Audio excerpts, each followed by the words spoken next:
Buenas noches con todos, bienvenidos a este primer taller de apertura donde estamos iniciando lo que es una serie de talleres. Bueno, para los que no me conocen, mi nombre es Luis Llerena, actualmente representante de CEDUL. Somos especialistas en la parte de robótica educativa, vamos más de 4 años en lo que es la parte, mejor dicho, capacitando a docentes, makers, en lo que es la robótica educativa. En esta oportunidad les vengo a presentar lo que es una serie de talleres donde estaremos abordando diferentes puntos, desde un poco de teoría hasta viendo parte de lo que es la práctica. Claro, en este caso utilizaremos algunos simuladores que nos van a permitir a nosotros poder interactuar con los componentes y poder programar en una primera instancia y luego también abordaremos los mismos proyectos, pero aplicándolos con componentes en físico, ¿no? Bueno, para esta parte haremos proyectos cortos, porque bueno, se entiende que algunos todavía no tienen los materiales. Y bueno, para esto utilizaremos lo que son los simuladores, que son de bastante ayuda, sobre todo a la parte de hacer los circuitos y hacer la programación. Y muy aparte también veremos lo que es el diseño mecánico, que son tres pilares fundamentales. La clase pasada, el lunes pasado, abordamos un poco que era cómo empezar en la robótica, donde vimos justamente, ¿no?, algunos mitos, la parte de programación, microcontroladores, entre otros puntos que también se les compartió en lo que es la presentación en PDF por WhatsApp. En esta oportunidad, en este taller de apertura, lo que se busca es tener una eh, mejor perspectiva con respecto a los talleres que vamos a ir abordando en los próximos días.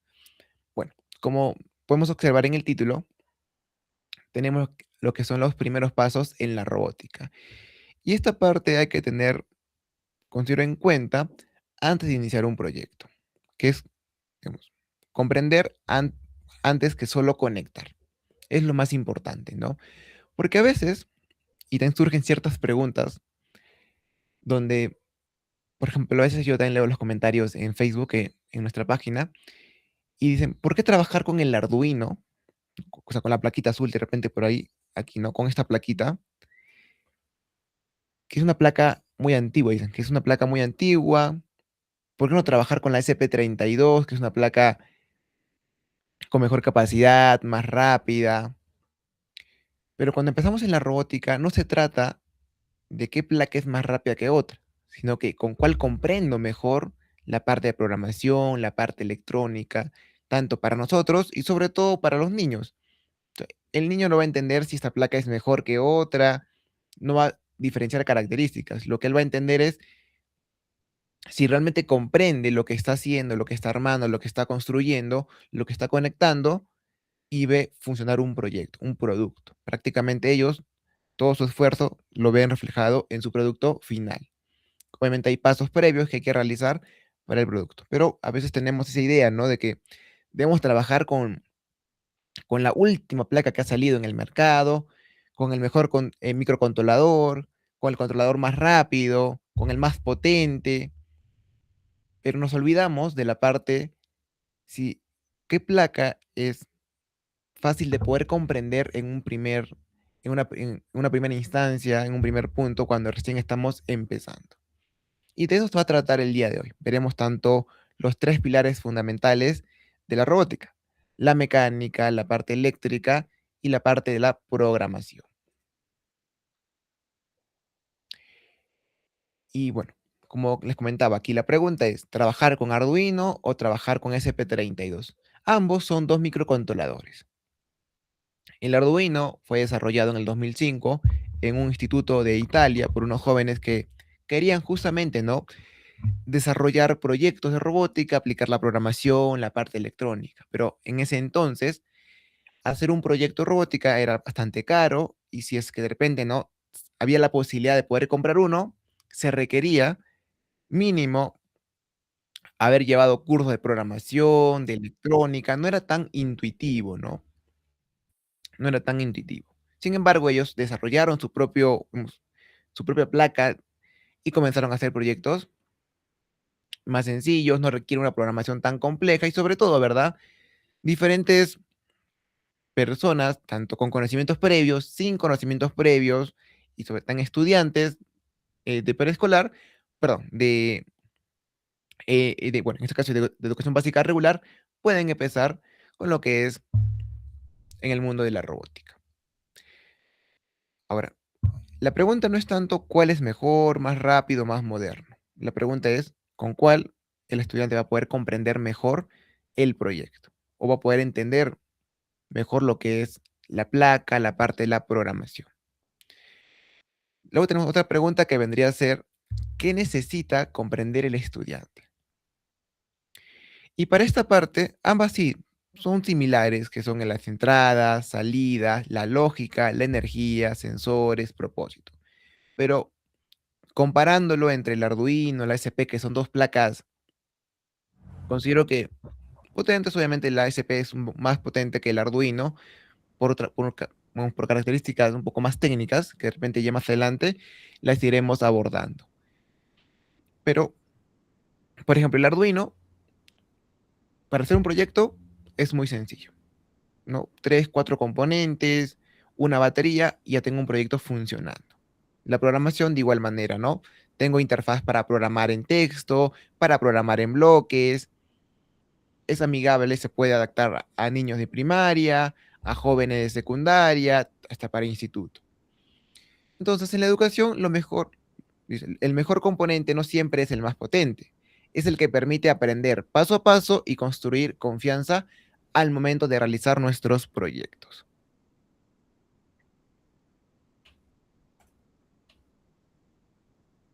Ok, el objetivo de este taller, o lo que buscamos el día de hoy, es entender qué partes forman un robot educativo, diferenciar entre Arduino, Arduino Nano, la SP32, sin tecnicismos innecesarios, ¿no? Reconocer componentes básicos y proyectos iniciales, elegir una ruta de aprendizaje viable para el aula. Y en esa parte no es tanto memorizar las placas, porque realmente encontramos un montón de placas. Solo en Arduino hay más de 15 placas. Tenemos el Arduino Uno, Leonardo, Nano, Mega, el Wi-Fi, el Ethernet, el con Bluetooth, etc. Es comprender cómo la idea se transforma en un sistema que siente, decide y actúa. Prácticamente un controlador es como un cerebro. Imaginemos el cuerpo humano. Nosotros contamos con nuestro cerebro y tenemos los 5 sentidos que son los que proporcionan información a nuestro cerebro. Nuestro cerebro, en base a la información que le brinda los 5 sentidos, o sea, obviamente, vamos a razonar y luego damos ya sea una respuesta, actuamos de diferentes maneras, pero todo depende de los 5 sentidos. De igual manera, cuando hagamos un robot, tenemos que imaginar que la placa es el cerebro y bueno, hay una parte que se llama sensores, que son como los sentidos. Los sensores son los que le brindan información a esta placa. Y esta placa envía información a lo que son los actuadores, que vendrían a ser como, en el cuerpo humano sería como las extremidades. Por ejemplo, si yo quisiera hacer un carrito, o sea, un robot evita obstáculos. Un carrito que tiene un sensor y 2 ruedas. ¿Cuál sería el funcionamiento? Si el carrito avanza y el sensor detecta que delante de él hay un objeto, esa información se le envía al cerebro, el cerebro la procesa y decide. Si es que sigue avanzando, se va a chocar. ¿Qué habría que hacer? Habría que retroceder, girar o girar en ese mismo momento. De esa manera ya no se choca el robot. Pero ¿quién le brindó la información? ¿Quién le dijo al robot que delante de él había un objeto? Justamente el sensor. Y luego el sensor procesó la información y tomó una decisión. Puede que retroceda o también puedo programarlo para que el robot gire a la derecha o gire a la izquierda, según la distancia. Y así funciona la mayoría de proyectos. Por ejemplo, ¿no? Cuando miramos algún proyecto, claro, que no sea que no sea un carrito, por ejemplo, un sistema de riego. De igual manera, un sistema de riego tiene un sensor de humedad que se coloca en el macetero, en la planta o directamente, bueno, va directamente en la tierra. Este sensor va a estar midiendo la humedad constante del suelo y esa información se la manda al cerebro. El cerebro procesa, dice, Ok, para este punto hay que ponerle un valor de referencia, ¿no? Para que el cerebro pueda comparar la humedad, perdón, la humedad del suelo está, no sé, al 25% o está al 100%. Si está, digamos, por debajo del 25%, que riegue el terreno. Para eso activa una bomba. Una bomba sería la salida. Sensor envió la información al cerebro, el cerebro la procesó, dijo, ah, ok, la tierra se está secando, requiere agua. Y agarró, activó la bombita. La bombita regó la plantita. Y así podemos encontrar varios proyectos que requieren sensor, cerebro y actuador. Bueno, el cerebro es el microcontrolador. Entonces, el estudiante aprende mejor cuando ve una relación clara, problema, componente, código y resultado. Tengo otro punto importante que me olvidaba de comentarles. Bueno, sí le comenté en la clase pasada, ¿no? Que era justamente el problema. Cuando vamos a empezar un proyecto, siempre empecemos por una problemática, por un contexto. No solo hacer ir y decirle a los chicos, vamos a hacer este proyecto y ahí quedó. ¿Por qué? Porque a veces cuando le preguntan por qué hacen, o sea, por qué has hecho este proyecto, no saben por qué. Y es como que solo se hace un solo robot o algo así.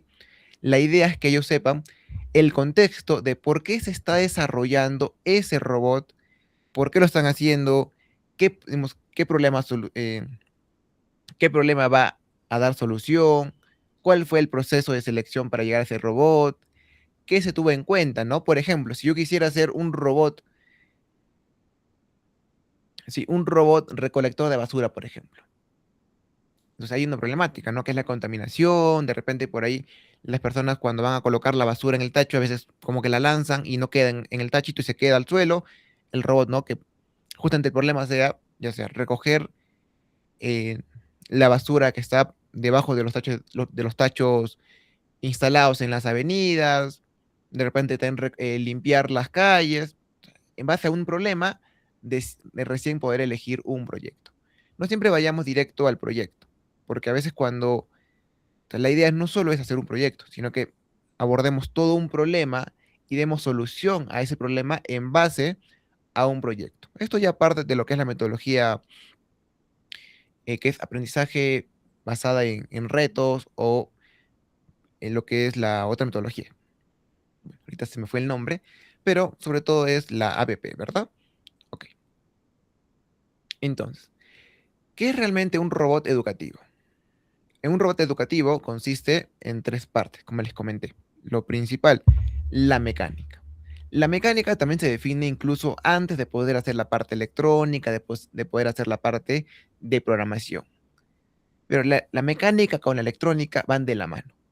Incluso, o sea, antes de que el robot exista, antes de que yo tenga un diseño definido, ambos van de la mano. ¿Por qué? ¿Qué pasa? Mire, le vamos a dar una foto aquí en Google. Bueno, ni siquiera en Google. A ver, por acá.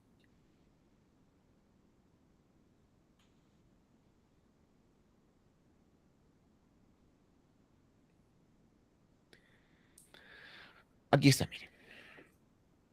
Ok. Por ejemplo, acá tenemos un bracito robótico. Ese bracito robótico tiene un tamaño, una forma. A veces de repente por ahí nos surge la pregunta, ¿no? Profesor, ¿y puede ser más grande, por ejemplo, en el lado derecho? Este bracito de acá. ¿Puede ser más grande ese robot? La pregunta, bueno, la respuesta sería depende. Yo puedo hacer un brazo más grande siempre y cuando los componentes sean más grandes. Y no me refiero a la parte del controlador del cerebro, sino me refiero a lo que hace que el bracito se mueva.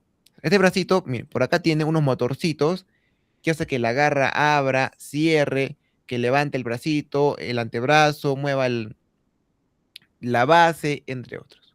Pero este motorcito tiene, digamos, una capacidad, un torque, bueno, diríamos como la fuerza. Esta fuerza en este tipo de motorcito es pequeña, 0,35 o este puede 35 gramos. O sea, bueno, cuando yo dije 0,35 me refiero al torque, que es por centímetro, algunas es gramos por centímetro, también va a depender mucho del modelo. Ahora, prácticamente esto puede levantar 20 gramos, como 20, 35 gramos como máximo. Porque si yo le pongo algo más grande, más pesado, ya no lo levanta. Y el motor se puede quemar. Entonces, quiere decir, ¿verdad? Que yo para diseñar algo, también debo tener en cuenta qué componentes voy a utilizar, qué tipo de motores voy a utilizar. Si este motor puede levantar cierto peso, cuántos gramos puede levantar. Y en base a eso yo puedo hacer mi proyecto. No, profesor, quiero hacer un carro grande, entonces un carro que de repente pueda llevar a un niño de inicial, por ejemplo, ¿no? A un niñito de 3 añitos, por ejemplo. De que se puede, se puede.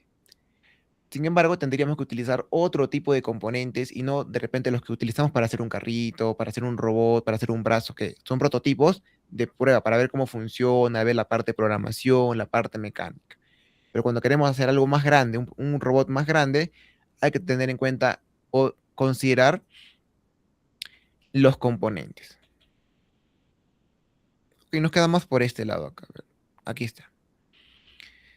Esa es la mecánica. O sea, la mecánica prácticamente nosotros diseñamos, definimos el diseño y también los grados de libertad. Primero, cómo saber el diseño visualmente, qué queremos, si la puerta queremos que se abra, hay que colocarle, ¿no? En la parte para poner la bisagra, si queremos que la rueda gire, tener en cuenta, ¿no? Cómo vamos a colocar los motores, cómo se van a conectar los motores, perdón, las ruedas al motor, de tal manera que todo esto al final pueda girar. Imagínense, ¿no? Hacer un carrito donde la rueda esté pegada al chasis. Por más que el motor intente girar, si la rueda está pegada al chasis, no va a girar la rueda.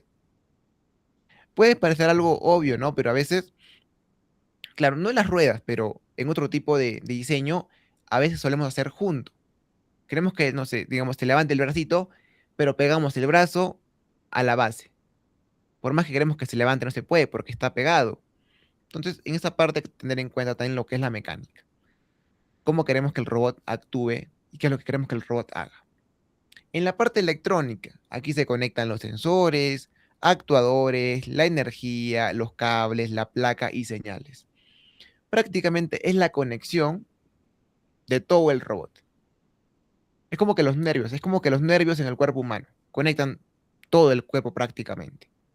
La electrónica es la conexión entre todos los componentes. Y la electrónica entre la mecánica, la programación y la electrónica, considero que la electrónica tiene un 30% de dificultad. No es complejo. La verdad, cuando se entiende cómo poder conectar los diferentes componentes, entendemos también correctamente positivo, negativo, la polaridad, ¿verdad? Prácticamente cualquier componente que veamos, vamos a poder conectarlo. Obviamente hay que tener en cuenta para qué sirve el componente. Si yo sé para qué sirve el componente, veo sus pines, ya puedo conectar de manera rápida. Es casi intuitivo la parte de la conexión, pero sí requiere tener una secuencia lógica. Yo no puedo conectar, digamos, en cualquier parte. Hay que tener en cuenta lo que son los niveles de voltaje, que vendría a ser como que la potencia, ¿no? En la parte de los componentes, actualmente la mayoría funciona con 5 voltios. Es como que un nivel de 5. Imagínense, ¿no? 5 voltios, que es prácticamente 5. Es como que todos los componentes se conectan a ese 5.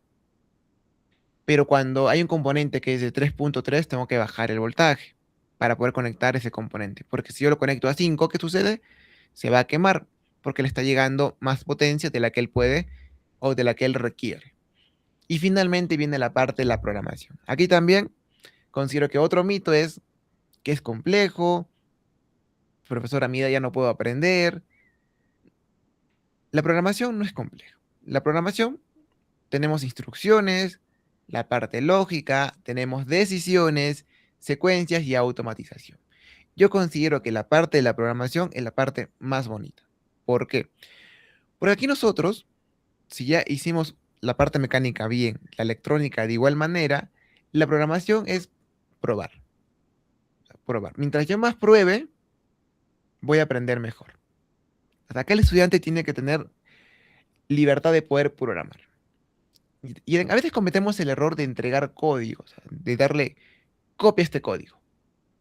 De esa manera no estamos desarrollando el pensamiento lógico del estudiante. O sea, él no ve la lógica del proyecto, porque está copiando y pegando. Si en algún momento, ¿verdad? Él quiere hacer un proyecto propio, le va a costar. Claro, vas a ver las funciones, pero no vas a ver cuál es la lógica del proyecto y por qué debe programarse de esa manera, porque siempre estuvo eh, acostumbrado a poder copiar código. Y esto también yo lo he visto en diferentes academias, institutos, talleres que pueden impartir. El error es decir, ok, para hacerlo más rápido, copien el código y sale. Considero que, claro, si es que yo sé que toda mi audiencia, ¿verdad? Todo mi público tiene conocimiento en programación, claro, para ellos sí, porque solo se van a guiar prácticamente. Pero cuando estamos aprendiendo, un error es decirle, copia el código. ¿Por qué? Porque de esta manera él se acostumbra a poder copiar código, no sabe lo que hace el código. Como no sabe lo que hace el código, solo sube, prueba y funciona. Y si no funciona, ya no sabe qué corregir, porque jamás entendió cómo funcionaba el proyecto. Y en esta parte considero que la forma en cómo debemos aprender es justamente, ¿no? Eh, primero entender las funciones, entender qué es un pin digital, una salida. Una vez que yo entienda, una vez que yo entienda qué es una salida, un pin digital, cómo funciona mi placa, por ahí como leí en el chat, si yo entiendo cómo funciona realmente el código, yo al final le puedo pedir. Puedo utilizar la IA como apoyo, puedo de repente encontrar un código en YouTube, un código en Internet, pero cuando yo entiendo, o sea, cuando yo ya aprendí, o sea, para qué sirve, qué es una salida, qué es una entrada, cuándo configurar como entrada, como salida. De repente ahorita puede pasar algo chino, que es, profesor, qué es una entrada, qué es una salida, pero durante la semana iremos viendo poco a poco qué es una entrada, qué es una salida y cómo estos se relacionan entre sí. Ok, listo. Entonces, antes de poder continuar, me gustaría saber si hasta aquí tienen alguna duda, por ahí tienen alguna consulta de repente, para dar, para continuar con esta parte del taller. Miren, justo ahorita les estoy mostrando lo que es uno de los componentes, que es el Arduino Uno. Esta placa, claro, como tal les comenté, no ha sido desarrollada en el 2005. Estamos en 2026, más de 20 años aproximadamente. Pero claro, ¿no? No es, o sea, la placa puede tener más de 100 años. Pero siempre y cuando sea un primer paso para que yo pueda entender y hacer mis primeros proyectos, siempre va a ser la mejor opción. Sí, va a ser la mejor opción. Pero si yo, por ejemplo, ¿no? Quiero empezar con algo complejo. Imagínense ustedes, ¿no? Esta es la placa Arduino Uno. Son primeros pasos. Para mí son primeros pasos. Y agarro y les comienzo a enseñar PLC. O sea, un PLC es un controlador para la industria. Para la industria. Le digo, ok, ¿quieren algo moderno? Les traigo un PLC para que apliquen la robótica educativa. Primero, es muy caro. O sea, uno bueno, el más económico está a 800 soles. Por ejemplo, un PLC que es para empresas, ¿no? Para las fábricas, minas, etcétera. Ahora, programar eso, mucho más complejo todavía. Claro, cuando uno ya tiene experiencia o formación en la parte de ingeniería, sencillo, fácil de poder comprender, ladder, SCADA, etcétera. Pero cuando recién empezamos, pues no sería la mejor opción. Por tanto, digamos, cuando se forman los futuros ingenieros, ¿cómo lo hacen? Con controladores, microcontroladores para entender la lógica, cómo funciona. Trabaja con Arduino, Arduino SP, que es, digamos, si lo comparáramos con la industria, pues esto es básico, pues, ¿no? Pero sin embargo, es su primer paso. ¿Por qué no empezar con PLC? Porque va a ser más complicado entender la lógica, qué es una entrada, qué es una salida. Entonces, con el Arduino se da los primeros pasos para iniciar, para comprender. Si ya en algún momento requieren algo más potente, pues obviamente pasarte de uno a otro no es complicado, porque la mayoría siempre tiene entradas, salidas, entradas digitales, entradas analógicas, entre otros. Pero siempre empecemos, como les comento, de lo básico y poco a poco ir avanzando a lo complicado. No vayamos directo a hacer algo complejo, porque prácticamente es frustrante para nosotros y si estamos enseñando todavía a niños y vemos, ¿verdad?, que el proyecto no funciona, tanto nosotros, los niños van a estar, profesor, no me funciona, se van a poner tristes y ya no van a querer seguir haciendo su proyecto. Sobre todo se va a desanimar. La idea no es esa, la idea es que ellos puedan seguir explorando por su propia cuenta, puedan programar, puedan interactuar con los componentes y sobre todo pueden desarrollar lo que es el pensamiento lógico, la creatividad, la parte de diseño, la parte computacional, entre otros. Bueno, por ahí veo un comentario. Para iniciar un proyecto, ¿qué recomienda? Iniciar con un proyecto diseñado por un docente, con el paso a paso, o partir de un problema real.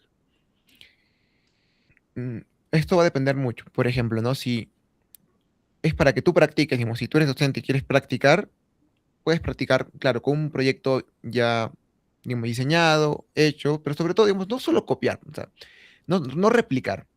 Es como que intenta hacerlo por ti y poco a poco vas viendo cómo tú vas programando, qué es lo que te falta, y si algo no te sale, regresas, ves el video o ves, digamos, el tutorial y otra vez sigues implementándolo. Pero no es como que estar siempre pendiente a cómo lo hizo, cómo lo programó, porque igual es como que sería copiar, ¿no? La idea es que uno practique. Ahora también, cuando tenemos código, por ejemplo, no tenga el docente hacer el código, código paso a paso, de igual manera, ¿no? Vayamos eh, digamos, tratando de replicar, pero por nuestra propia cuenta.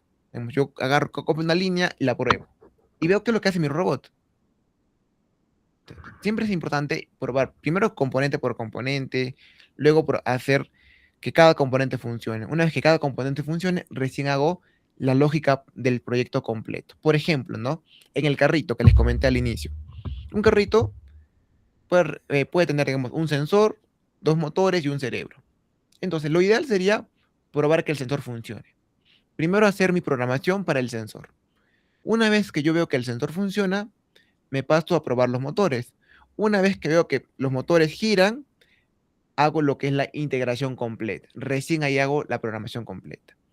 Pero siempre vayamos probando paso a paso, componente por componente. Yo no les recomiendo agarrar un código, ¿verdad? Por más que el docente, el ingeniero les dé el código, de repente en internet encontremos un documento, agarrar, copiar, pegar y subirlo. No. Si de repente por ahí estamos iniciando, queremos guía, descargan el código.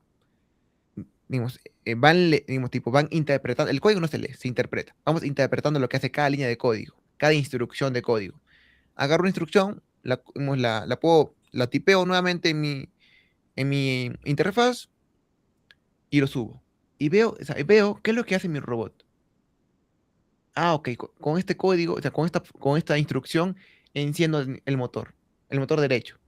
Ok, pongo la otra instrucción. Ah, con esta instrucción enciende el motor izquierdo. Es como que voy probando qué es lo que hace cada instrucción. No solo es agarrar, copiar, pegar. Eso, cuando decimos, incluso a veces esa parte falla. ¿Por qué? Cuando yo encuentro un código completito, ¿no? Te dan el diagrama, te dan el código, el video, y dice, "Buah, yo quiero hacer este proyecto".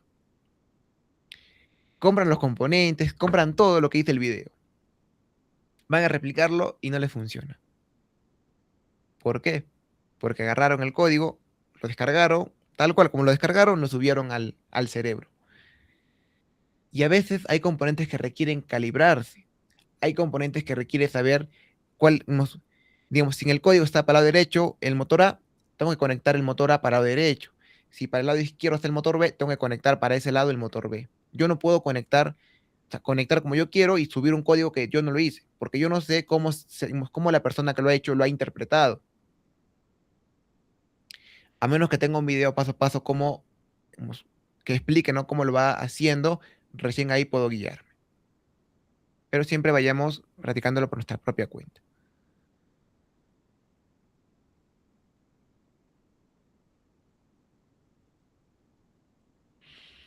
Claro, o sea, el PLC sí es más avanzado, ¿no? Pero claro, o sea, era una comparación cuando hablamos de que a veces queremos como que siempre lo último, ¿no?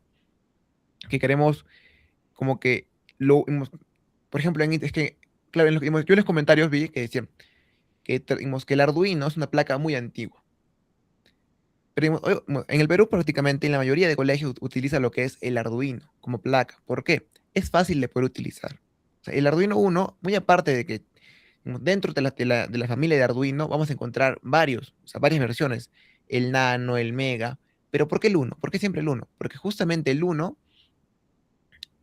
es, primero, la forma en cómo está diseñado Permite conectar rápidamente los componentes, sensores, actuadores.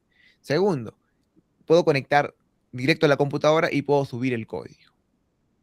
Puedo conectar una batería y este funciona por sí solo. Pero a veces, digamos, ¿no? La pregunta, a veces algunos dicen, pero ¿por qué trabajar con esa placa que ya es antigua? ¿Por qué no trabajar con algo moderno? Y claro, yo ahí les puse el PLC, ¿no? Que es algo, en PLC incluso hace poco ha salido salen nuevas versiones que son más potentes. Pero no quiere decir que porque es nuevo, claro, para la industria sí, pero digamos, comparándolo entre el Arduino y la PLC, claro, si me piden algo moderno, yo les recomendaría pues el PLC, que es un controlador para hacer proyectos un poco, bueno, también se puede hacer proyectos avanzados, pero sobre todo para la industria. Pero no quiere decir que es la mejor opción para aprender o dar nuestros primeros pasos en la robótica. Ok, en la parte electrónica, depende. O sea, si trabajamos con un microcontrolador como el Arduino, que es para dar primeros pasos, no es complicado. O sea, por ahí entender un poco lo que es la polaridad, conexión, el uso de la placa de pruebas, el tema de las señales un poco, ¿no? Pero si hablamos, por ejemplo, de hacer proyectos, digamos, proyectos con solo lógica, utilizando chips integrados, ahí sí, se necesita un poco más de conocimiento en lo que es eh, electrónica digital. Sí, electrónica digital. Pero si es utilizando un microcontrolador, no es complicado. La electrónica no es complicada. Yo le pondría, digamos, entre lo que es electrónica digital y lo que es la electrónica para que la que ocupamos para el Arduino. La electrónica para el Arduino es un 10% de dificultad, la digital también un 50%. Sí requiere que tengamos bastante conocimiento en lo que es conexiones, chips con puertas lógicas, AND, NOP, OR, XOR. Entonces, sí se requiere bastante conocimiento por ese lado. Ok, entonces, bueno, el Arduino Uno, ¿por qué se usa tanto para iniciar? Tiene una lógica clara: entradas, salidas y alimentación. Prácticamente eso es todo. Es visible, fácil de manipular y explicar. Permite proyectos simples, luces, sensores, motores y alarmas. Ayuda a pasar de la teoría a la parte práctica, sobre todo sin poder confundir. O sea, si yo voy a hacer un proyecto donde yo mismo me estoy confundiendo, ¿de qué me sirve hacer un proyecto si yo no entiendo realmente lo que estoy haciendo? O es algo muy complejo. Profesor, ¿me recomienda empezar con un proyecto complejo o uno sencillo? Tres, cuatro componentes para iniciar: un carrito evita obstáculos, un brazo robótico, que ya lo vamos a ver más adelante, un brazo robótico, un sistema, digamos, de riego, una alarma inteligente, un patrullero por horas. Hay proyectos que son tres, cuatro componentes máximo. Incluso se van a dar cuenta ustedes que con cuatro componentes la programación es un poquito larga. No compleja, larga. ¿Sí? Pero considero que el Arduino es ideal para iniciar. Y por este lado, si por este lado estamos viendo las partes de lo que es el Arduino. Hablamos de parte en cuanto a lo que son sus pines. El Arduino tiene tres secciones: pines digitales, pines analógicos y la parte de pines de alimentación. En la misma placa está en inglés, ¿no? Digital, Analog In, que son entradas analógicas, y Power, que es alimentación o potencia. Entonces, lo mínimo, ¿verdad? Lo mínimo que debemos entender: el puerto USB, que es la parte de acá arriba, este puerto. ¿Para qué nos permite este puerto? Comunicación y carga del programa. Prácticamente por ahí yo conecto mi cable que se conecta, puede ser a un celular, tablet, computadora, PC, y mediante ese cable yo cargo lo que es la programación de la computadora a la plaquita. Esa es la manera: cargar computadora a la placa. Esa es su función. Y también poder alimentar. Pines digitales. Un pin digital vamos a entenderlo como un interruptor. Imaginemos aquí un interruptor, ¿verdad? Un interruptor, cuando uno va al dormitorio, a la sala, a la cocina, quiere prender el foco, presiona un interruptor. Cuando presiona, Imagínense ustedes, ¿no? Que viaja una señal al foco y se prende. Cuando la apago, la señal se corta y ya no llega al foco. El foco se apaga. Un pin digital de igual manera. Es como un interruptor. Yo lo puedo encender o lo puedo apagar. Cuando está encendido, un pin digital me entrega 5 voltios en el Arduino. Cuando está apagado, me entrega cero. Es un pin digital. Quiere decir, ¿verdad? Que un pin digital solo tiene dos estados, uno y cero. Profesor, quiero encender un motor. Le enviaría un estado uno. O sea, lo enciendo, uno. Con uno, el motor comienza a girar. Quiero apagar el motor, le envío cero y el motor se apaga.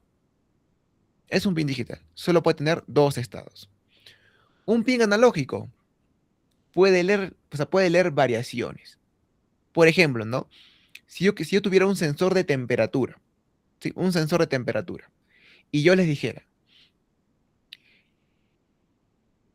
vamos a programar un sensor de temperatura, pues la temperatura, o sea, yo no lo podría hacer con un pin digital. ¿Por qué? Porque un pin digital tiene dos estados, cero y uno. Y la temperatura, pues no es que sea, supongamos, ¿verdad? Hoy día 25, mañana 0 grados. No existe, ¿verdad? Estamos en 20, 20,5, 23, 25,5, 29, 27. Por ejemplo, en España suele llegar en verano a 40, 40,5, 41. Entonces, vemos, ¿verdad? Que la temperatura no es un valor fijo o solo son dos valores fijos, sino que va a ir variando. Puede subir, puede bajar. Entonces, un pin digital no lo puede hacer porque un pin digital solo puede leer dos valores. Sí, puede leer dos valores, cero y uno. Es como que yo diga, ¿no? Temperatura hoy día 30, mañana es cero. No hay.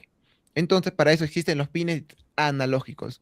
Los pines analógicos permiten poder leer diferentes valores, de 0 a 1023. Quiere decir, ¿verdad? Que el rango de lectura es mayor. Yo puedo tomar 0, 1, 2, 3, 4, 5, 6, 7, 8, 9, hasta 1023. Claro. Y esto lo que hace es un conversor analógico. Este conversor prácticamente, ¿no? Tengo por aquí, digamos, un sensor de temperatura que se alimenta a 5 voltios, ¿no? Un sensor que se alimenta a 5. Entonces, cuando la temperatura es, no sé, 27, vamos a imaginar, ¿verdad? Que sea 2 voltios, por ejemplo, ¿no? De los 5, es como que el sensor dice, ok, 27 es como que 2 voltios. Esos 2 voltios los manda al Arduino, el Arduino los lee y te dice, ah, ok, con el voltaje que me llegó, es una temperatura de 27,5, por ejemplo. Es como que de esa manera él entiende y comprende, ¿no? Tiene más rango de poder leer más valores, de 0 a 1023. De repente, bueno, no de repente, durante la semana iremos viendo un poquito más acerca de los pines analógicos y cómo funcionan y sobre todo cómo pueden leer más valores. La otra parte importante, alimentación. GND 5 voltios.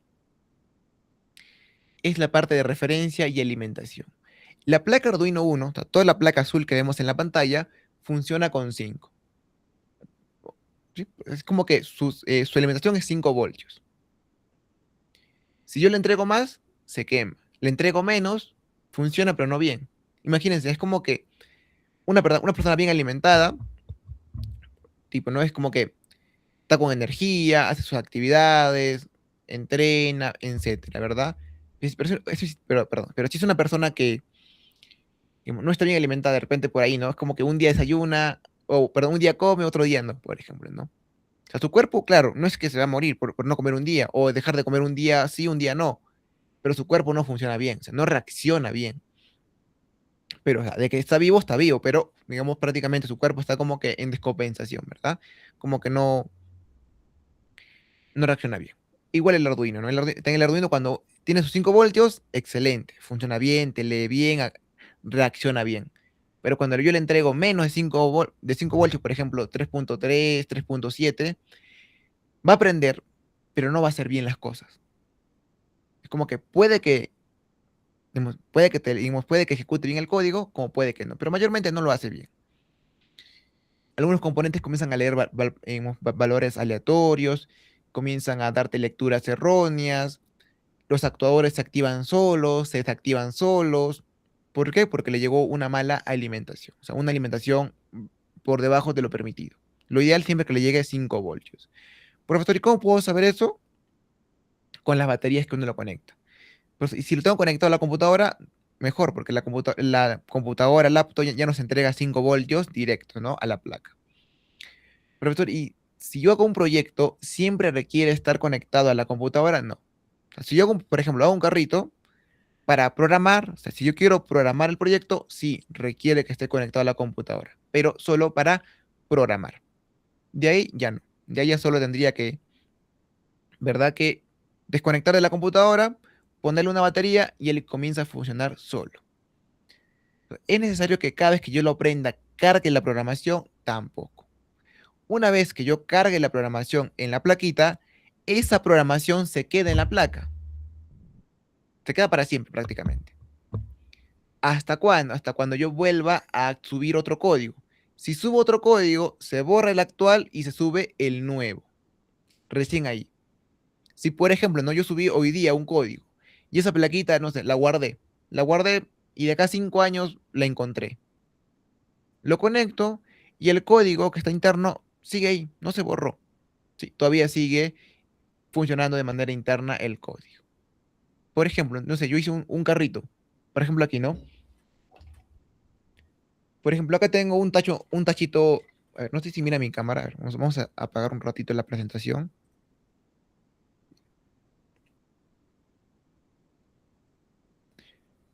Yo por este lado tengo aquí tengo un robot. Ese es un robot recolector de monedas, un tragamonedas. Si yo, por ejemplo, lo enciendo, ahí está. Pero este robot no tiene ningún cable. Claro, tiene para que yo le pueda conectar un cable, pero él por sí solo, digamos, la programación cuando yo la subí hace algunas clases, se quedó guardada. Sí, se quedó guardada y cada vez, por más que yo lo apague, le puse la mano, ok, lo apago, lo prendo y él funciona normal. Le pongo la mano y él funciona. ¿Sí? Entonces prácticamente así funciona un microcontrolador. Cada vez, ¿verdad? Que yo... Bueno, este robot me gusta.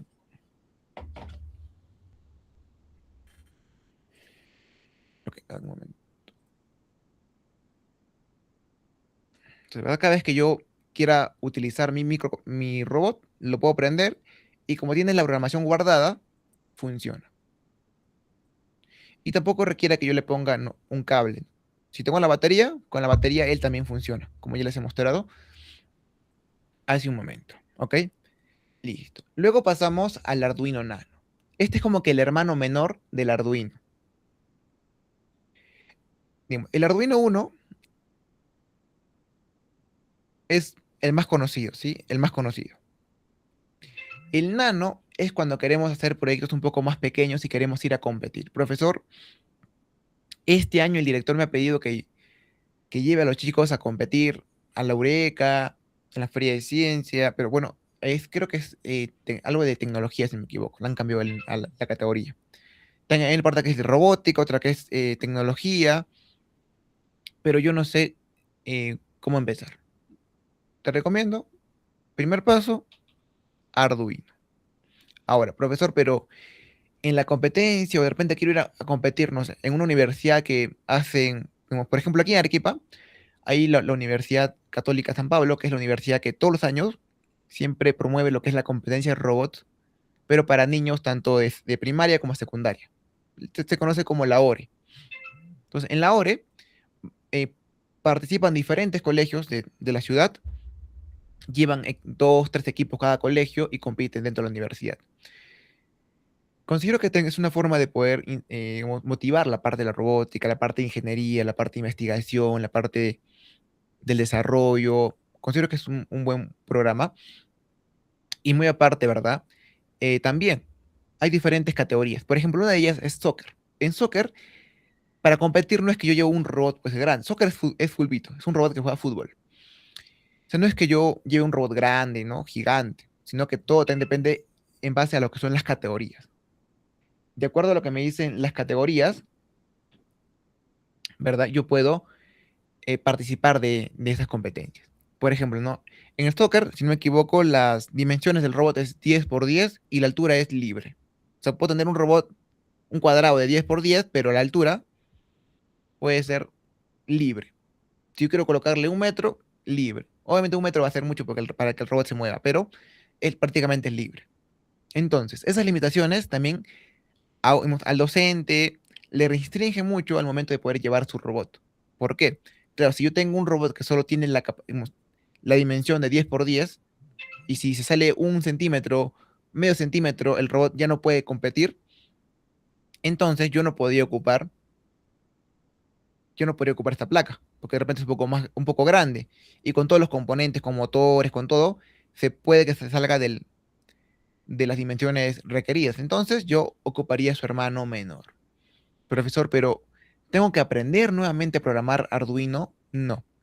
Si yo he aprendido a programar, que lo ideal es aprender, digamos, si yo aprendo a programar con esta placa, luego pasarme a esta otra es sencillo. Prácticamente es igual. O sea, la programación, incluso la misma programación que tú aplicas arriba, la copias, la pegas y la puedes utilizar para este componente. No requiere, ¿verdad?, que tú o que uno vuelva a iniciar. Es la misma programación. Ahora, por ejemplo, ¿no? Otro punto importante.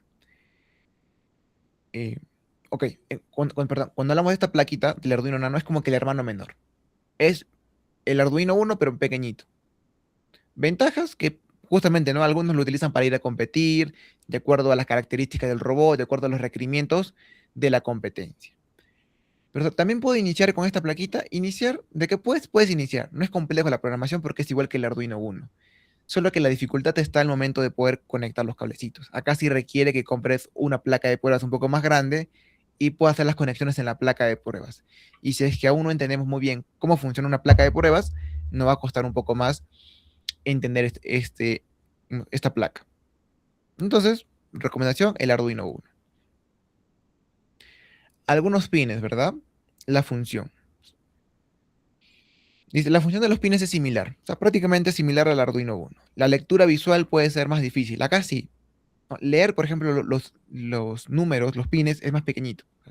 La nomenclatura es más pequeñita, es pequeñita. Hay que tener buena vista para poder leer los números, ¿no? Por ejemplo, acá A1, A2, que son pines analógicos. Cuando veamos D0, D1, son pines digitales. Se recomienda después de practicar, bueno, después de practicar con conexiones básicas. Ruta sugerida, primero comprender el uno, como les comenté, ¿no? El uno, y luego reducir tamaño con el nano. El nano más que todo podría competir. El uno es el ideal. Ahora sí, pasemos a la SP32. Esta plaquita, considero que es una placa potente, ¿sí? Tiene mayor capacidad de procesamiento, tiene comunicación Wi-Fi, Bluetooth. Prácticamente tiene dos módulos en uno. ¿Sí? Con un solo costo, compro dos módulos adicionales. Ideal para proyectos IoT, proyectos de Internet de las Cosas. Pero no siempre, dice, bueno, más pines y más funciones integradas. Dice, no siempre es la mejor primera placa si el estudiante aún no domina conexiones, energía y lógica básica. O sea, prácticamente, o sea, no es la primera opción en la cual yo diría, vamos a empezar con esta placa porque trae Wi-Fi módulo, no. No, prácticamente vamos a confundir al estudiante y la idea no es esa. La idea es que el estudiante pueda comprender lo que está haciendo y sobre todo también pueda entender la parte de las entradas digitales y analógicas. Eso es lo principal. ¿Me comentan, por favor, si se mira mi presentación? Por ahí. Ok, Iván, a ver. Si es que no se mira, de repente podrían salir del Meet y volver a ingresar. Puede ser un tema de conexión, ¿no? Un tema de la red de repente. Ok, listo. Entonces, ¿no? Por ahí justamente como les comentaba. Lo ideal en cualquier proyecto, tanto para nosotros como docentes y también para nuestros estudiantes, lo principal es comprender o sea, qué es una entrada, qué es una salida. Si yo entiendo esa parte y también, o sea, qué es una entrada, una salida, qué es un pin digital y analógico, entendí todo. Ya entendí todo. porque a partir de ahí, todo lo demás es aplicar instrucciones que son casi repetitivas. Pero a veces nos solemos confundir cuando, profesor, ¿cuándo es entrada o cuándo debo configurar como salida? Es el punto importante. Y esa parte lo vamos a aprender durante la semana. Saber diferenciar cuándo es una entrada, cuándo es una salida, por qué es una entrada, por qué es una salida, por qué hacer ese tipo de conexión, por qué no. Toda esa parte lo aprenderemos durante la semana. Ok. Entonces, acá también tenemos los pines, ¿verdad? Del SP. Ok, ahora sí, ¿no? Vamos a una comparación pedagógica, ¿no? Más que todo, o sea, no tanto técnica, sino más que todo pedagógica, por la parte educativa. La mejor placa depende del momento de aprendizaje. Acá hemos considerado tres placas: Arduino Uno, Arduino Nano, la SP32. Primero, claridad visual. Arduino Uno, o sea, ¿qué tanto puedo yo visualizar los pines? Muy alta, ideal para explicar conexiones. Arduino Nano, media, es más compacto, ¿verdad?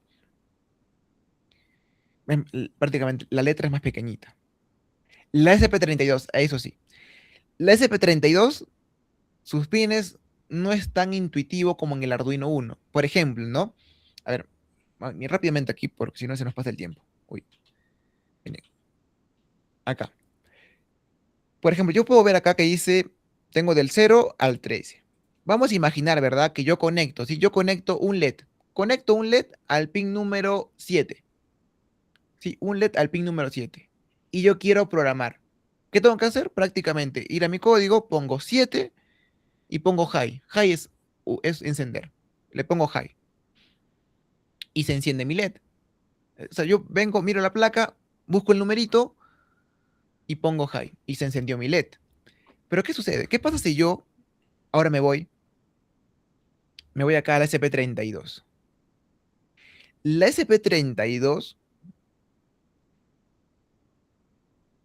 primero, cuando la placa está en físico, no es tan fácil de poder comprender. No se puede visualizar bien los nombres. Muy aparte de eso, si, mire, por ejemplo, acá me dice, por acá me dice, mire, TXO, que es un transmisor. Pero yo no sé qué pin es, si es uno, si es 2, 3, 5, 8, 10, 20, no sé.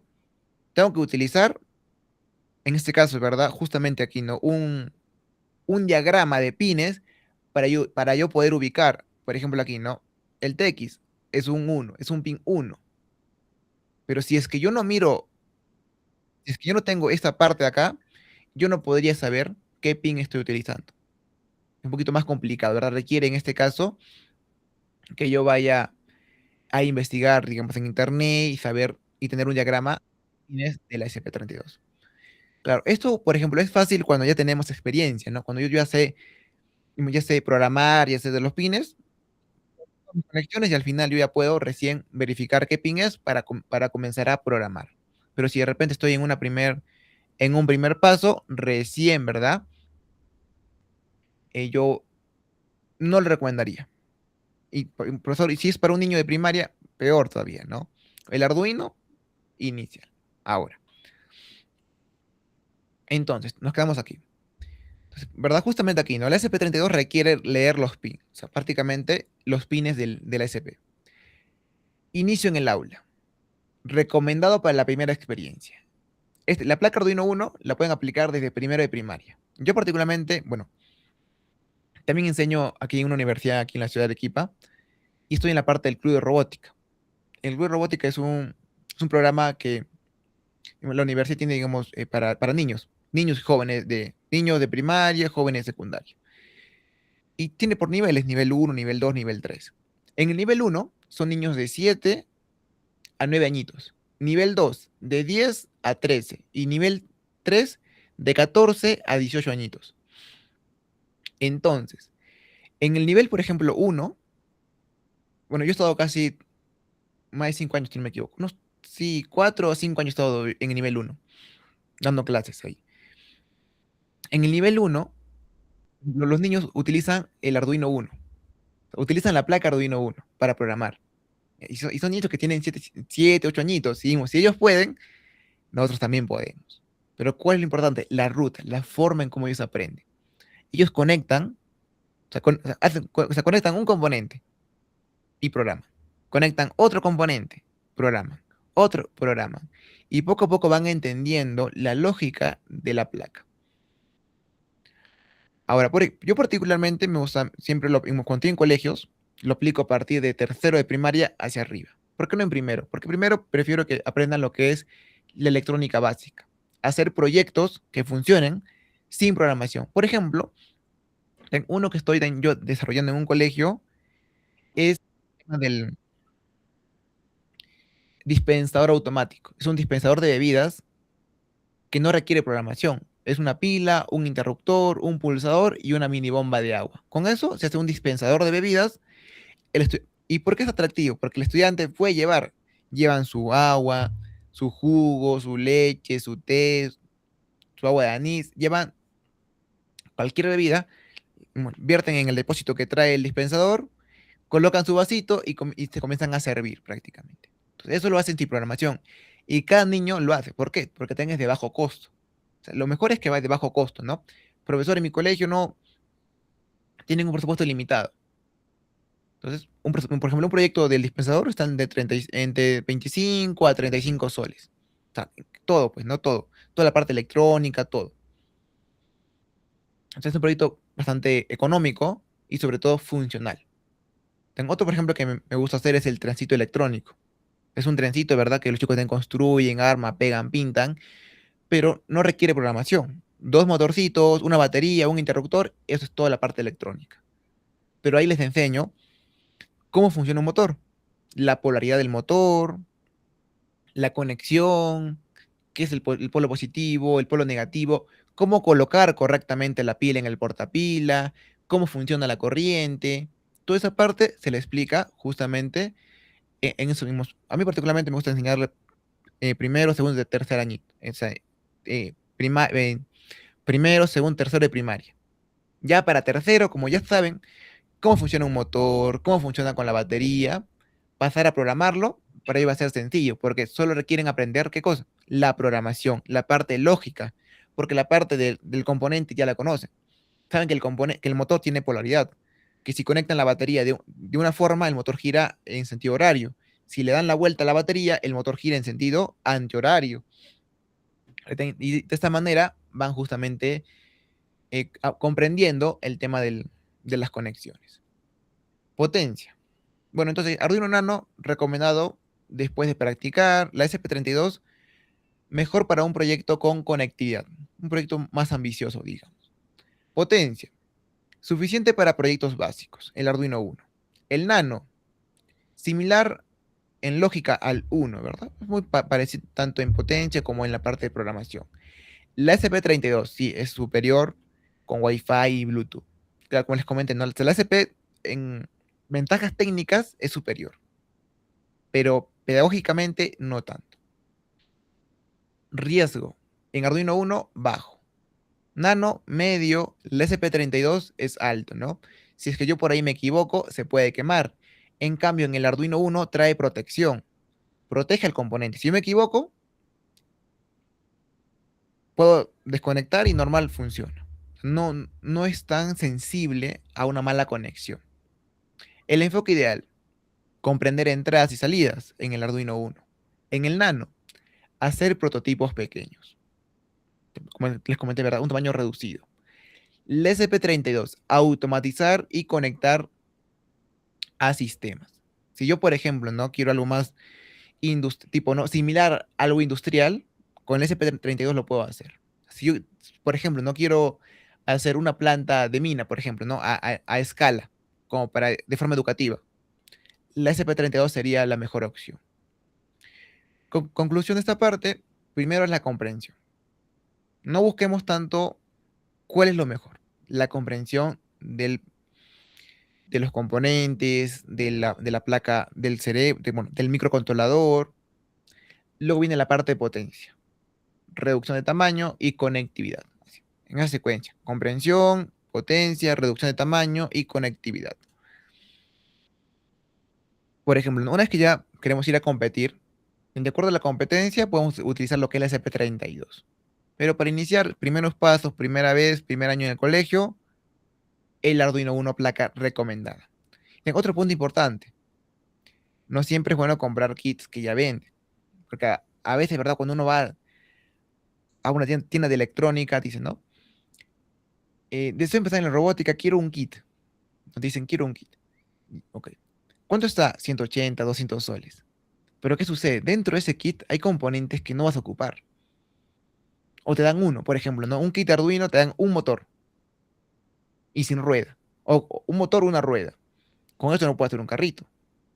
Porque un carrito necesitas mínimo dos motores y dos ruedas.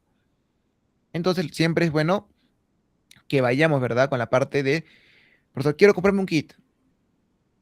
Primero define qué proyectos te gustaría hacer con tu kit para que tú puedas practicar y en base a eso poder comprar un kit. No es como que yo voy, por más que tenga o no, voy, compro el kit, digamos, a lo ciego y ya con esto voy a hacer 20 proyectos. Pues si yo no lo definí bien, puede que con esto pueda hacer menos proyectos y sobre todo, o tenga, digamos, componentes que requiera dos, pero en el kit me vino uno. Siempre mejor es definir tu propio kit. O sea, cuando tú vas a comprar, primero define qué proyectos te gustaría hacer a ti, te gustaría probar, experimentar, y con eso, ok, quiero hacer un carrito, ya, dos motores, dos ruedas, un Arduino, un puente H, dos cablecitos. Ok, luego me gustaría hacer un brazo. Ok, ya tengo el Arduino, ya tengo los cablecitos, tengo la placa de pruebas, me faltaría los servomotores. Ok, compro cuatro servomotores. Entonces ya tengo dos motores, dos ruedas, un Arduino. ¿Cuánto sale esto? 80 soles. Ah, ok. Es como que ya tú defines y tu presupuesto obviamente va a bajar. Ya no vas a comprar o ya no vas a pagar por cosas que no vas a ocupar. Lo ideal siempre es que tú pagues por lo que vas a ocupar y de acuerdo a los proyectos que tú vas a necesitar. O sea, no siempre es ir a comprar un kit a lo ciego porque digo, ok, con este kit voy a aprender. Vas a aprender, pero si quieres hacer algún proyecto como un carrito, un bracito robótico, un dispensador, un sistema de riego, puede que no traiga los componentes necesarios. Puede que te traiga otros que de repente requieren un mayor tipo de comprensión en cuanto a programación y por eso aún no lo vas a ocupar.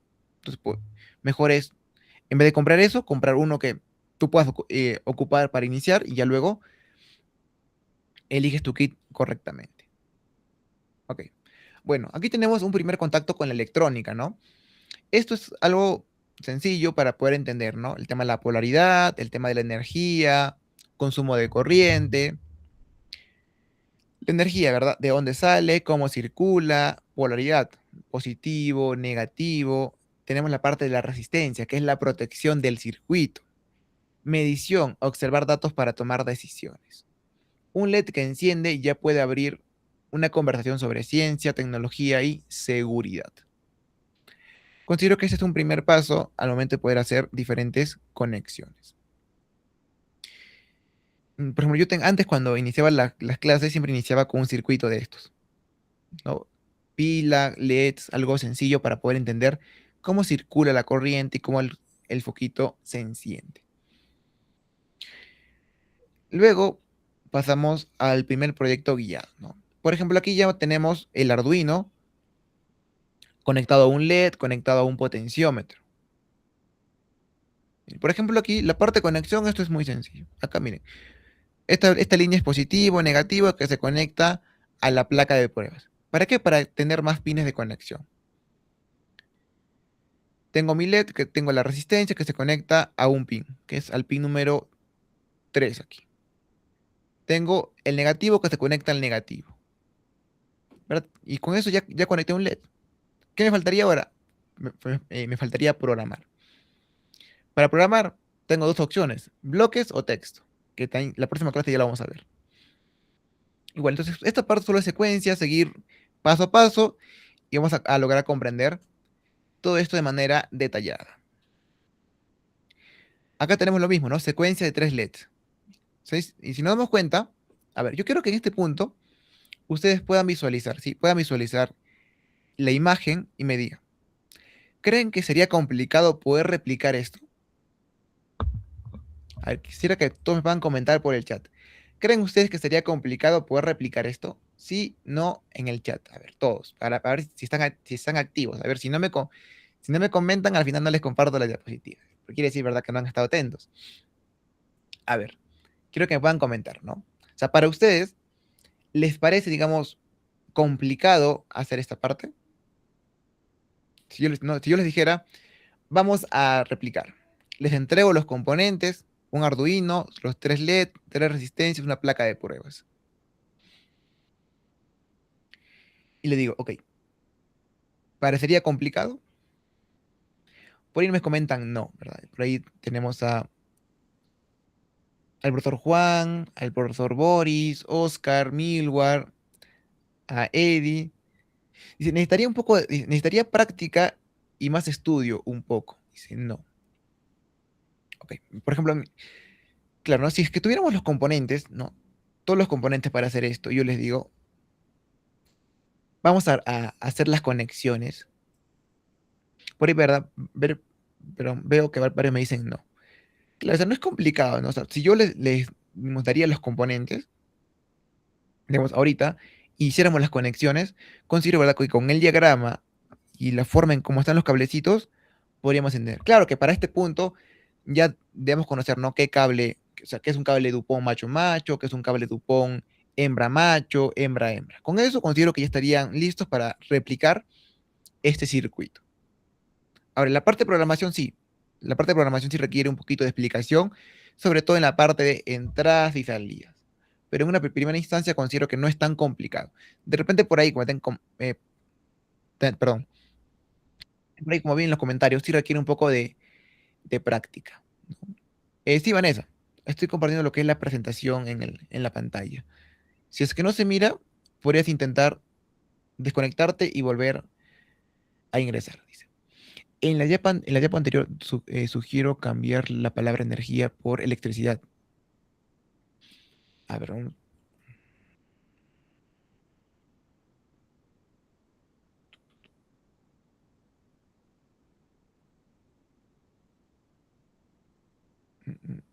ok. Bueno, ya luego lo vamos a revisar. Entonces, ¿verdad? Justo en esta parte, como les comentaba, tenemos los posibles retos en el aula. Semáforo básico, luces de emergencia, indicador de niveles, patrón de señales. O sea, con los LED puede parecer algo, digamos, para algunos, de repente los que ya tienen un poquito de conocimiento o han trabajado anteriormente con lo que es Arduino, algo sencillo, algo no tan complejo. Sin embargo, para los estudiantes, probar un LED, dos, tres LED, es algo que para ellos, como es la primera vez que lo prueban, programan, es algo propio, realmente les ayuda bastante a tener confianza en el momento de poder conectar. La parte de programación les ayuda a poder tener una mejor perspectiva de cómo va a ser los proyectos, qué tan difícil va a ser programarlos, o difícil, o fácil programarlos. Es como que y pierden prácticamente, ¿no?, ese miedo de poder hacer las conexiones por su cuenta. Es un protoboard, sí, la parte blanca de aquí, que es como ¿verdad?, un tablerito que tiene varios huequitos, es un protoboard. Ok, entonces justamente, ¿no? Hablamos de esta parte. Entonces, dice, antes de hablar de la robótica, el estudiante puede aprender secuencia, tiempo y condiciones. Son los primeros pasos. Secuencia, ¿no? Que ellos entiendan cómo el código funciona. Si yo, por ejemplo, no quería prender un LED, o sea, primero el rojo, amarillo, verde, tipo un semáforo, ¿no? Entonces ellos entienden la secuencia. Prender un LED, lo apago, tiempo, prendo, apago, tiempo, prendo, apago. Entonces como que yo poco a poco se van a ir dando cuenta de cómo funciona la secuencia dentro del Arduino y cuando, por ejemplo, quieran probar un motor, un servomotor, ya sepan cómo funciona la lógica dentro del Arduino y en base a eso puedan hacer lo que es la programación. Por ejemplo, hace 2 semanas, con mis estudiantes de sexto de primaria, estamos construyendo lo que es un tacho de basura inteligente, que es, bueno, requiere un sensor, un servomotor y el Arduino. Pero antes de llegar a esta parte, hicimos la parte de LEDs. Justamente, ¿no? Probamos con dos LEDs. Pusimos LED, si no me equivoco, fue verde y rojo, verde amarillo, por ahí. Claro, ellos hicieron las conexiones. Claro, de repente, en una primera instancia, primer acercamiento en la parte de los componentes, un poco difícil al momento de conectar, porque es como que aún no saben y tienen miedo, digamos, porque si lo hago fuerte te puede romper, es como que le da miedo, pero yo les digo que no. Entonces, le dijo que no, o sea, que sí requiere un poco de presión prácticamente para poder conectar. Entonces, cuando ya hicieron toda su conexión, su resistencia, vieron la parte de lo que es la polaridad del LED. Obviamente yo antes de poder conectar a la computadora les revisé a toditos y claro, no todo estaba, de todo estaba bien, algunos sí lo conectaron al revés, les comenté y lo cambiaron. Y cuando, por ejemplo, fueron a conectar a la computadora, claro, como aún no está programado, pues no enciende.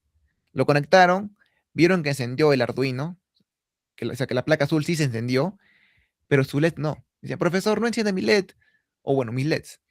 Y yo le decía, ok, tranquilos, recuerdan que el Arduino es un cerebro. El cerebro necesita programar, necesita aprender para que recién pueda ejecutar una acción. Entonces comenzamos a abrir el programa, bueno, ellos programan en bloques. Abrimos el programa y justamente, ¿no? Comenzaron a programar. Les iba explicando la secuencia, iban colocando, ¿no? A ver, prendan un LED. Ya, les expliqué la secuencia de bloques, colocaron los bloques y luego subieron su primer programa. Para ellos era como que, o sea, fue una emoción que todos por ahí comenzaron prácticamente a celebrar por encender un LED.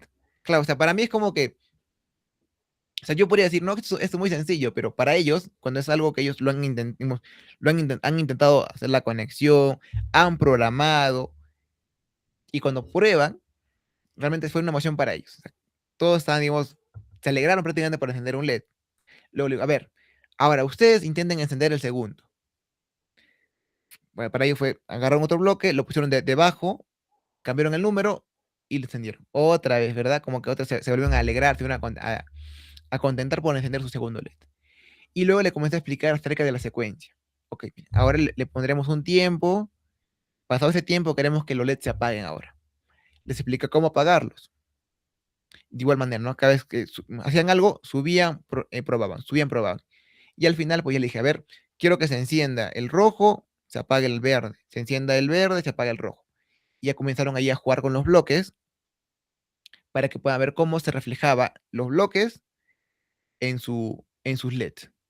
Entonces, poco a poco van probando, le van perdiendo el miedo a programar para que al final les salga su proyecto de manera satisfactoria. Entonces, los LEDs, claro, no forman parte del proyecto, pero forman parte de lo que es aprender, qué es una entrada, qué es una salida, cómo prender, cómo apagar un LED. Y si yo entiendo cómo aprender y apagar un LED, lo demás es lo mismo, prácticamente, porque para encender un motor, de igual manera, tal cual como prende un LED, de igual manera se prende un motor. ¿Ok? Ahora, acá hablamos un poco de lo que es la conexión inalámbrica, ¿no? Acá hablamos de lo que es el Arduino Uno. Bueno, este es el Arduino Uno sí, el Arduino Uno conectado a lo que es un módulo Bluetooth. Esto ya, claro, considero que es un nivel que requiere ya mayor comprensión al momento de programar, pero sobre todo también que el Arduino permite poder conectarse a Bluetooth. Es enviar datos a otro dispositivo y controlar lo que es un sistema a distancia. Listo. Ahora pasemos a la parte mecánica. En la parte mecánica, como les comenté, lo ideal siempre sería que podamos diseñar. Diseñemos antes de poder eh, hacer el proyecto. Tengamos una vista, digamos, en 3D, o sea, una vista, y luego pasamos a fabricarlo o a construirlo en físico, ya con los componentes. Acá tenemos el chasis, tenemos las ruedas, soporte, distribución, y acá tenemos antes de poder construir ese proyecto. La mecánica responde a la pregunta sencilla. ¿Cómo debe moverse o sostenerse, perdón, la solución? Eso sería lo que es la parte mecánica. Prácticamente, cómo debe moverse o sostenerse la solución. Si yo hago no sé, por ejemplo, si yo quiero hacer un proyecto, siempre que los chicos puedan digamos, hacer un boceto, ¿no? Puedan diseñar, bueno, más que todo es un boceto, ¿no? Hagan un boceto de lo que ellos creen que podría ser una solución al problema planteado en el ejercicio. Ahora, luego, claro, ¿no? Acá, para la parte de lo que es el boceto, un primer prototipado, tenemos varios software. Uno gratuito es Autodesk Tinkercad. Con este software, ¿verdad? Podemos programar de manera gratuita. O sea, no requiere una licencia, no requiere pagar. Completamente de manera gratis, me creo mi cuenta y comienzo a diseñar. ¿Por qué usar simulador y diseño 3D? Permiten probar ideas antes de gastar materiales, ayudan a visualizar medidas, piezas y armado, conectan robótica con creatividad, diseño y emprendimiento, son ideales para colegios con recursos limitados. En EPT, diseñar también es aprender a resolver necesidades reales con criterios técnicos. Ok. Por ejemplo, aquí les muestro lo que es un pequeño brazo robótico, donde, claro, acá podemos tanto, para poder construir un brazo robótico, tengo que tener en cuenta lo que es movimiento, precisión y grados de libertad. ¿Qué tanto quiero que se mueva? Para esta parte, dice, ¿no? Un brazo robótico permite conectar geometría, fuerza, control, programación y solución a problemas. Acá también, para poder construir un brazo robótico, yo plantearía, ¿no? Cuando, digamos, en las industrias hay materiales que son un poco, bueno, son peligrosos prácticamente, ¿no? Imagínense una fábrica de metal, de hacer aceros, fierros, tubos de acero. Por lo general, ¿verdad? Estos tubos están calientes. Y para poder transportar de un lugar a otro, pues no lo hacen humanos, lo hacen robots. Sobre todo robots que puedan, que tienen una garra, un brazo, para poder manipular el tubo de un lado a otro lado. En base a ese problema, yo podría dar como solución llegar a construir un pequeño brazo robótico para que los chicos puedan ver en cómo se puede construir un brazo robótico, puedan ver una similitud, ¿verdad?, entre uno real, entre uno que ellos han fabricado, y pueden tener una mejor perspectiva de lo que pueden encontrar en lo que es una industria. Aquí está, ¿no? Lo que es la programación en bloques y en texto. Esta parte considero también que ya la he comentado anteriormente, pero cuando programamos en bloques, primero, reduce la barrera inicial. Se enfoca en el estudiante y en la lógica. Acá nos olvidamos de errores, nos olvidamos de punto y coma, nos olvidamos de los paréntesis. Prácticamente aquí solo es Scratch. No es como selecciono, o sea, clic, arrastro y solo tengo que guiarme en la secuencia. Si sabemos Scratch, sabemos programar en bloques. Solo es repetir la misma secuencia, pero aplicada a componentes físicos. En texto permite mayor precisión y control. Yo lo recomiendo para ir a competir. Si queremos ir a competir, por ejemplo, en un nivel secundario, programación en texto. Desarrolla lectura de sintaxis. Es ideal para avanzar gradualmente. Para secundaria considero que programar en texto es un punto inicial, un punto importante, sobre todo porque como dice, o sea, primero le enseñamos la lógica real del programa, las configuraciones, cómo configurar como entrada, como salida. En cambio, en bloques no hacemos eso. El bloque lo hace por sí solo. Claro, para un niño de primaria, perfecto, porque recién está aprendiendo. Y sobre todo que él aprenda la lógica es suficiente, digamos, para una primera instancia. Pero en secundaria, pues los chicos ya deben desarrollar mayor su lógica. También la parte de lo que es la sintaxis, cómo se escribe el punto y coma, los paréntesis, por qué va eso, sí. No son caminos opuestos. Los bloques pueden ser el puente hacia el código escrito, ¿sí? Para un nivel primario. ¿Ok? Listo.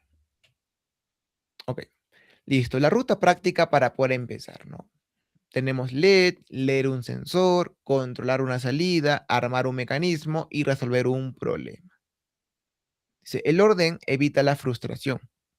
Primero, comprender señales y conexiones. Luego, agregar programación y estructura. Finalmente, integrar el proyecto en un contexto real, como les comenté, ¿no? Siempre a una problemática real, a un contexto también real. Por ejemplo, en la universidad donde yo trabajo, siempre lo enfocan a una temática. Como si, por ejemplo, ellos tienen durante todo el año, tienen bimestres. Y a veces, por ejemplo, un bimestre lo enfocan a la industria 4.0, a la parte de domótica, a la parte de IoT. Eso quiere decir, ¿verdad? Que si, por ejemplo, para este bimestre es la industria, si me equivoco. Todos los proyectos que están haciendo, no, perdón. Para este bimestre es la parte de exploradores. Nivel 1, 2, 3 hacen exploradores. Están haciendo robots exploradores. Son los robots que, por ejemplo, el nivel 1 es un carrito con Bluetooth, con un sensor. Nivel 2 ya es con un robot con una camarita.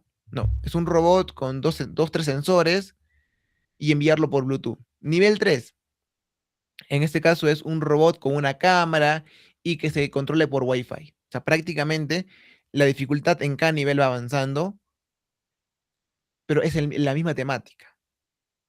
Profesor, pero ¿qué puedo hacer con primero de primaria? Perdón, ¿qué puedo hacer con primero de secundaria y qué puedo hacer con quinto de secundaria? Puedes trabajar la misma temática, pero la dificultad puedes variarla.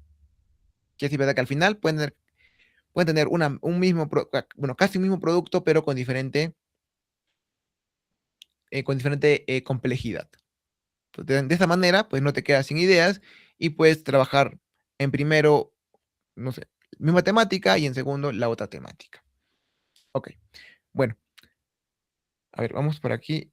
Listo, a ver. Ya. Bueno, esto más que todo son los proyectos que ustedes pueden desarrollar. Algunos, bueno, algunos errores que vamos a ver. Comprar componentes en una ruta, como les comenté. Empezar con proyectos demasiado complejos. Copiar código sin comprenderlo.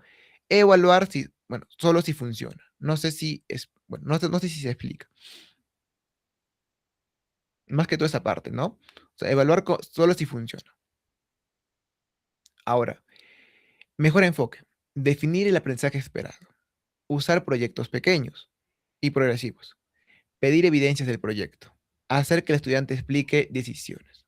O sea, en esta parte considero que ya lo vamos a reforzar durante la semana. Pero es importante, ¿verdad?, que podamos entender que la robótica no solo es construir robots, sino que es todo un proceso en la parte lógica, la parte creatividad, la parte, incluso, ¿verdad?, matemática, ciencia, tecnología, entre otros puntos. Vanessa, adelante, te escucho. Hola José Luis, ¿cómo estás? Buenas noches con todos. Una consulta, bueno, he estado viendo, no sé si alcancé a preguntarte sobre el tema del protowar. Inicialmente cuando se empieza con ese tema de la robótica desde cero, ¿se empieza trabajando así o es que son por niveles? De todas maneras tengo que empezar trabajando como tú estuviste haciendo el ejemplo con con la placa y el protowar. Esos tipos de conexiones que se trabajan siempre se inician. Ese inicio de la robótica lo puedo hacer, por ejemplo, con chicos de secundaria o también con los de primaria. Claro, por ejemplo, lo que es la placa de pruebas, que es, considero, la herramienta fundamental en la parte de conexiones, se puede aplicar tanto para primaria y secundaria. Ahora, por ejemplo, o sea, cuando iniciamos, placa de pruebas, o sea, para hacer todo lo que es conexiones rápidas, sin soldar, sin poder complicarnos, la placa de pruebas. Si de repente, ¿verdad?, ya estamos en un nivel que queremos ir a competir, por ejemplo, claro, lo primero sería hacer un prototipo con placa de pruebas, ¿no? Motores, la placa de pruebas, ver que funcione el proyecto. Una vez que funcione, ya podríamos pasar a lo que es hacer una placa impresa, ¿no? Una baquelita. O sea, un circuito impreso, perdón, un circuito impreso. Donde, claro, ahí ya no requiere cables, requiere más que todo una placa de cobres, donde se trazan lo que son prácticamente las conexiones van en la plancha. ¿Y eso por qué? Porque en las competencias a veces el robot se puede voltear, se puede caer, se puede, ¿no? Digamos, por ahí se puede pasar un montón de cosas. Entonces, cuando está soldado y cuando está en una placa impresa, tienes mayor protección para tu robot. Y también es una forma de un poco más, ¿no?, de profesionalismo al momento de ir a competir. Por ejemplo, no sé si alguno aquí de repente ha visto competencias por internet o ha ido a una, se han dado cuenta que cuando van a competir, la mayoría no es que tenga placa de pruebas, tiene lo que es una placa impresa. O sea, perdón, o tan conocida como PCB, ¿verdad? Una PCB. Y en esta PCB las conexiones están, digamos, eh, prácticamente hechas en la misma placa. Entonces, ya no hay riesgo de que, profesor, se me desconectó un cable y no sé dónde va. Ya no, digamos, ese riesgo se borra, digamos, lo omitimos, lo diríamos de esta manera, ¿no? Porque ya no tenemos ese riesgo que puede surgir. Pero más que todo para ir a competir. Cuando estamos aprendiendo, haciendo prototipos iniciales en el colegio, de repente en una academia, yo considero, ¿verdad?, que la placa de pruebas, ideal. Pero ya cuando vas sobre todo a competir, sí se requiere un nivel, digamos, un poco más avanzado al momento de tener la placa. No sé si respuesta a tu pregunta. Sí, sí, más bien gracias, porque en todo, claro, ya se me hace menos complejo, de todas maneras, esa es la estructura que estamos formando para ya luego hacerlo, como tú dices, ya no hay por cable, sino ya la placa ya que esté todo soldada, ¿no? Correcto. Gracias. Ok, listo, Vanessa. Ok. Entonces, hasta aquí estaría finalizando lo que es el taller del día de hoy. Nos vemos el día de mañana bueno, a las 7:30. Bueno, va a estar de 7:30 a 9 aproximadamente, ¿no? Entonces ya nos veríamos el día de mañana, todos los que estén interesados. De igual manera, ahorita acaba lo que es la grabación. Creo que demora aproximadamente una hora en procesar lo que es la grabación y ya te las comparten por el grupo de WhatsApp para que ustedes la puedan tener y lo puedan repasar bueno, cuando ustedes vean por conveniente. También de igual manera le voy a compartir lo que es la presentación por el grupo de WhatsApp para que también la puedan revisar y puedan ver los detalles dentro de ella. Porque hay varias partes que les he pasado rápidas porque ya por un tema de tiempo. Listo. En cualquier duda o consulta que tengan, por el grupo de WhatsApp las pueden hacer. Muy bien, gracias, José Luis.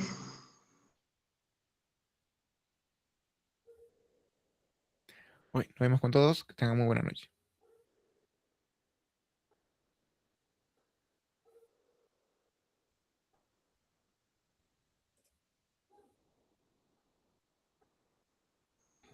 Una pregunta, José Luis, ¿esta empresa Sedul, de dónde es? De la ciudad de Arequipa. Ah, ok, ok. Dime, o sea, vamos a trabajar toda esta semana y tengo entendido que esto es gratis, pero igual tiene ahí una certificación que me pueda avalar. Lo que es esta semana tenemos un taller que es completamente gratuito.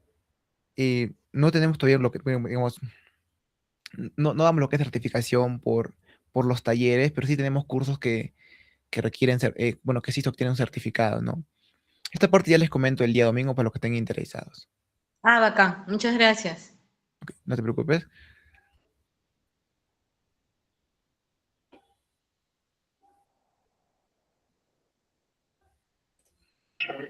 Hola, José Luis, una consulta. ¿A qué hora están empezando? ¿A las 7, 7:30 los talleres? El día de mañana hasta las 7:30. A las siete y Al media, igual, ¿no? sí, al igual Ya, que el día ya, miércoles. gracias, José Luis.